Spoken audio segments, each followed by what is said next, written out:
Na mimi hapa nimechoka, maana kuna sehemu nimetoka hapo, kuna mauaji yametokea hapo. Kuna madamu mmoja jambazi ambaye tulikuwa tunamtafuta muda mrefu sana. Ndio nimeitwa hapa nakuta kashauawa tayari.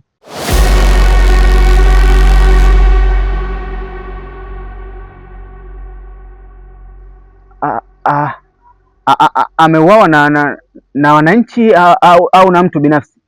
Hapana, sio wananchi, ila nina imani huyo muuaji atapatikana, maana uchunguzi unaendelea.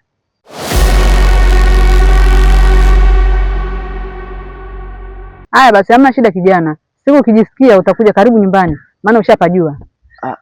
Sawa madam, sawa.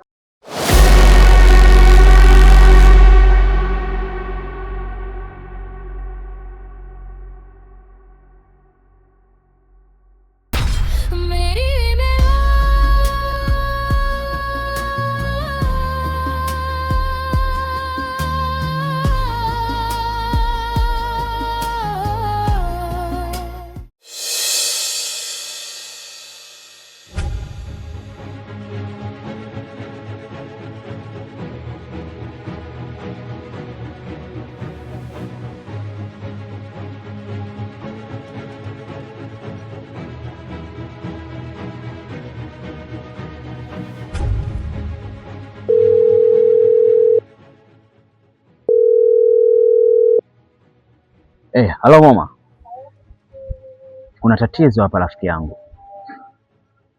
Tunamkumbuka yule madam ambaye nilikwambia ni askari, nilikutana naye akawa amedondosha pesa zake nikaokota na kumpelekea? Huyo. Sasa ule wakati tunazungumza na wewe kwenye simu, nikawa nimekaa sehemu nimepumzika baada ya kumaliza kuongea na wewe. Kumbe ile njia ndio nimekaa ndo njia ambayo yeye huwa anaipita kwenda nyumbani kwake, na hapakuwa mbali kutoka pale nilipokuwa nimekaa kwenda kwake. Muda si mrefu nikamuona anapita, tukasalimiana. Katika maongezi ya hapa na pale akaniambia ya kwamba ametoka kwenye lile tukio la yule mama aliyeuawa, yaani mama Nono ambaye ni mama yake Mchilo. Sasa nikataka kujua kama wameshajua askari kama na mimi ni miongoni mwa watu waliokuwepo kwenye lile tukio au la.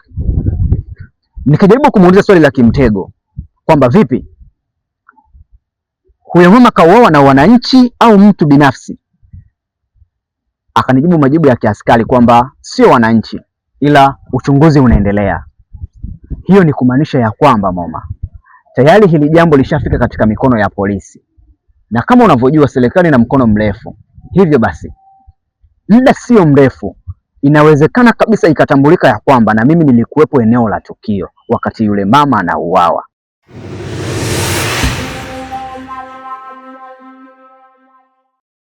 Na hawa watu walivyosema wana video yangu ikionyesha nilinyosha mkono.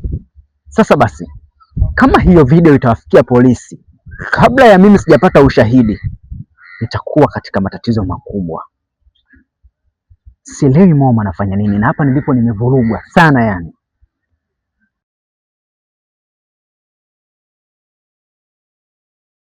Hapana, kwa hiki bado sijafika. Hapa ndo nilikuwa naenda, ila nikaona nikae pembezoni kidogo mwa njia nizungumze na wewe ili watu wasio nasikia mazungumzo yetu. Hata kama kuna mtu ananifuatilia, walau asisikie chochote.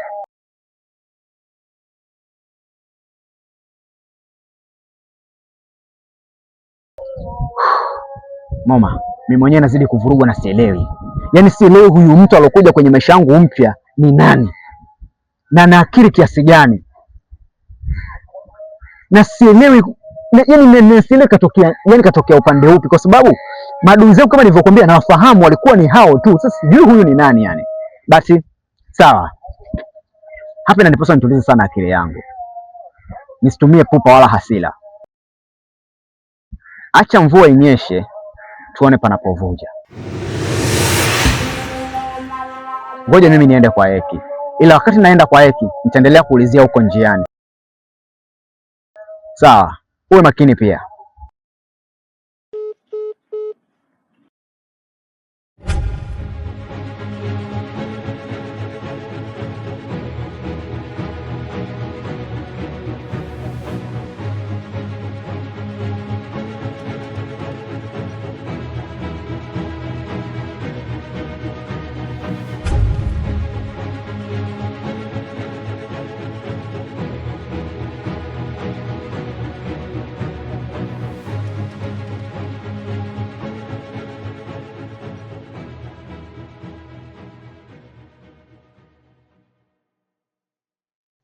Mdogo wangu, samani kidogo. Mambo? Poa. Unaenda wapi? Naenda tushoni. Vipi kwani? Hamna kitu. Ila tu nilikuwa nataka nikuulize kitu. Wewe ni mwenyeji mtaa huu? Ndio. Safi, vizuri. Very good. Sasa kuna mtu namtafuta lakini simjui. Yaani mimi nilikuwa sehemu, kuna kitu changu amekichukua. Kwa hiyo nilikuwa najaribu kumuulizia huu mtaa huu. Sio utakuwa unamfahamu? Umeibiwa simu?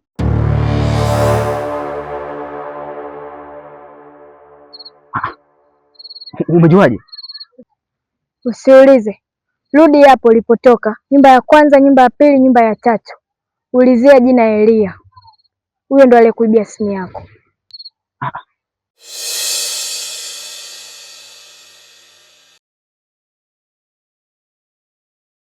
Mama ajabu. Wewe sasa unisubiri basi unielekeze hata hiyo nyumba sasa. Na wewe mwenyewe unaelekea huku. Twende basi unielekeze mdogo wangu. Sawa? Sasa mbona unaongea na mimi? Ni wapi?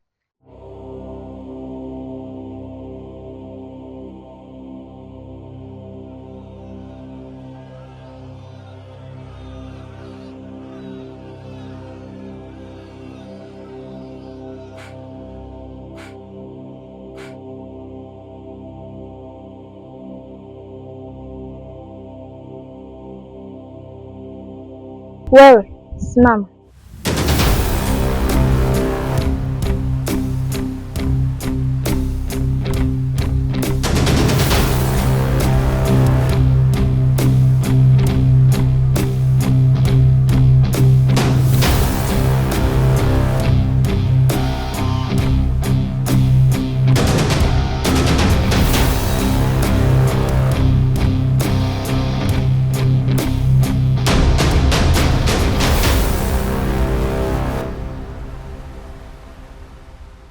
Wewe ni mgeni mtaa huu? Ndio, mimi huku ndo nyumbani, huku tu nikopo napita naelekea dukani. Oh, pole binti. Basi mimi ndo malkia wa mtaa huu. Kila mtoto nikikutana naye huwa ananipisha njia huku akiinamisha kichwa. Kwa kuwa wewe hujafanya hivyo, nakupa adhabu. Piga magoti.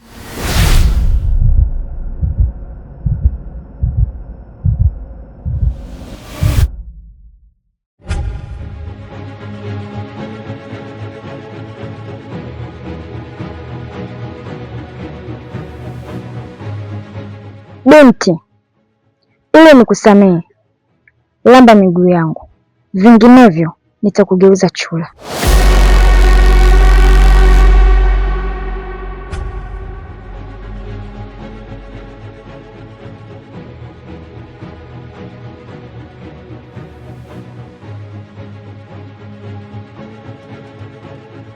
Samahani dadangu.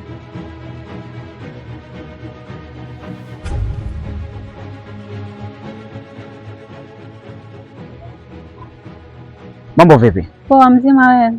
Mimi naitwa Dekani, ni rafiki yake na Elia. Na sikuwa napajua anapokaa kwa sababu ni muda mrefu mimi naye hatujaonana. Ila nimekutana na mtu huko nikawa namuulizia maana nielekeza anaishi mtaa huu. Akaniambia anaishi nyumba hii hapo hivi. Ambapo nimekuona wewe unatokea hapo.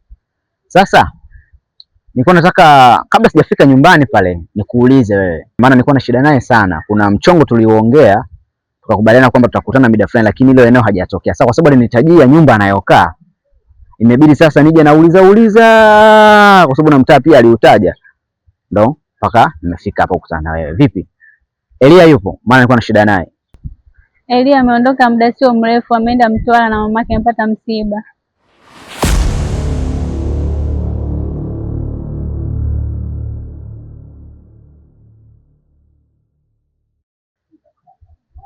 Dadangu samahani, labda umechanganya. Labda sio Elia unayemzungumzia wewe na mimi ninayemzungumzia ni watu wawili tofauti.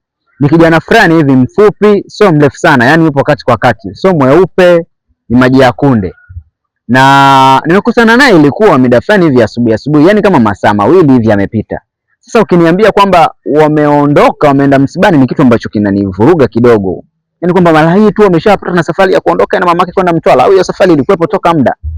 Si asubuhi alikuwa amevaa kipensi hivi, alafu kipensi kama vile vya Yanga vile, alafu na nanili na jezi fulani hivi ya Simba. Yaani alikuwa amemix yani timu zote za kwake. Si ndo huyo alikuwa, yani ndo huyo. Ndio huyo unamzungumzia.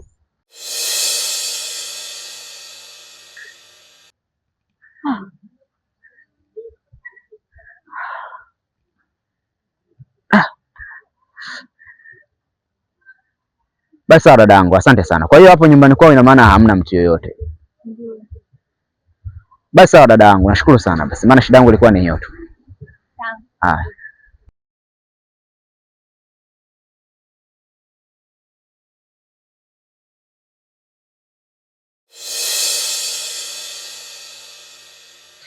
Nisamee, mimi kopo sijui. Wakati mwingine nikaona nitafanya usemavyo. Nisamee dada yangu.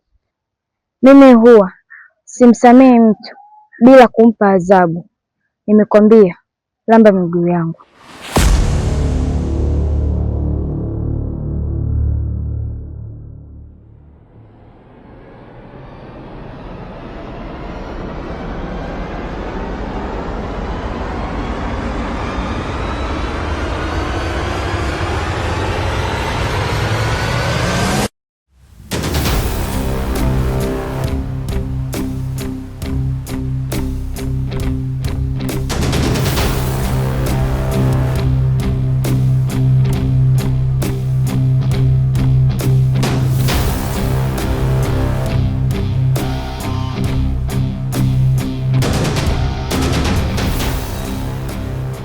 Binti, unadhani kila mtu unaweza kumfanya utakavyo wewe? Mimi nimekuomba msamaha, hujanielewa. Sasa naondoka.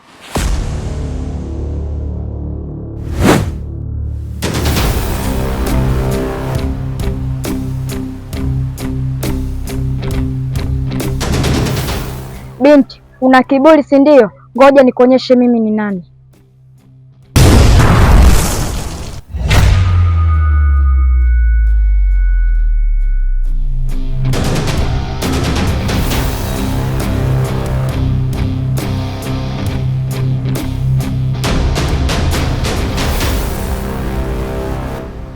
We malkia usiokuwa na mfalme, huu moto huwezi kuingia kamwe. Labda ujipange miaka 1000.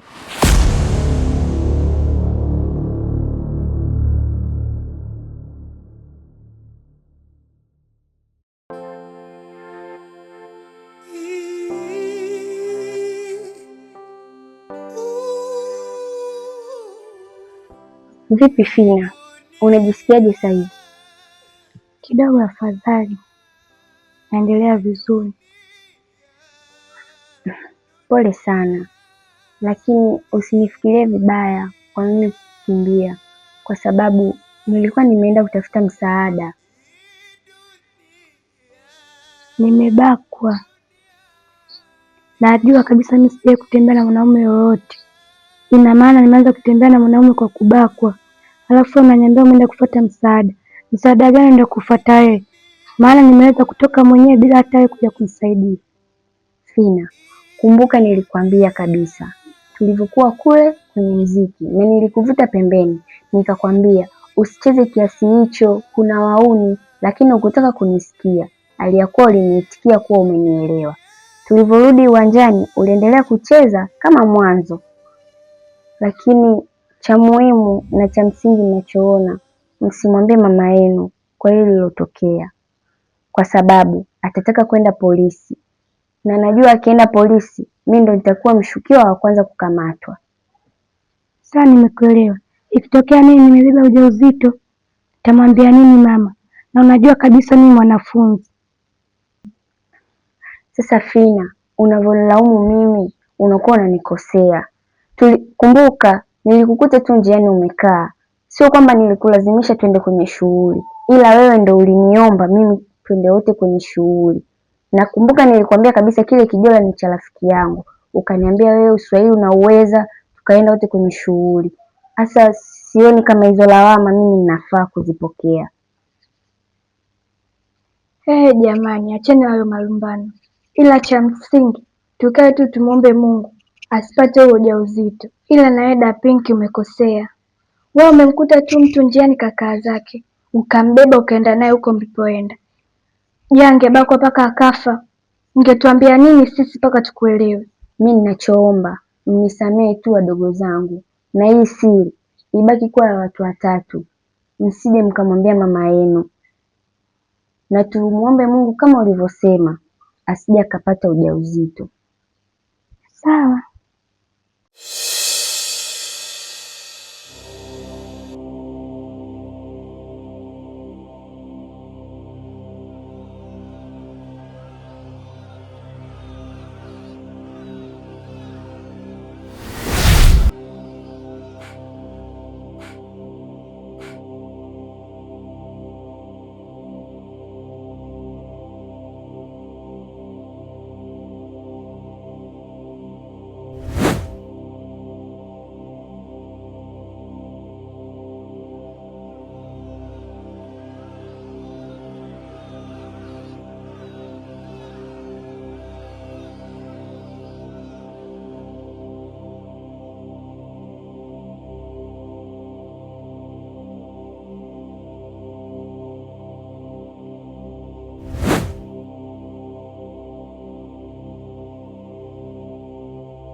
Kuna mtu leo kanionea njiani, kwa hiyo nilikuwa nataka nimpe adhabu yeye pamoja na familia yake.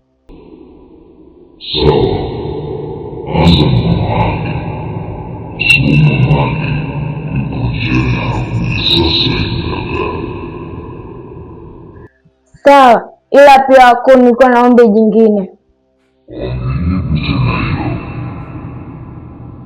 Huyu binti anaonekana na nguvu nyingi sana, kwa hiyo wako nilikuwa naomba mniongezee nguvu ili niweze kupambana naye.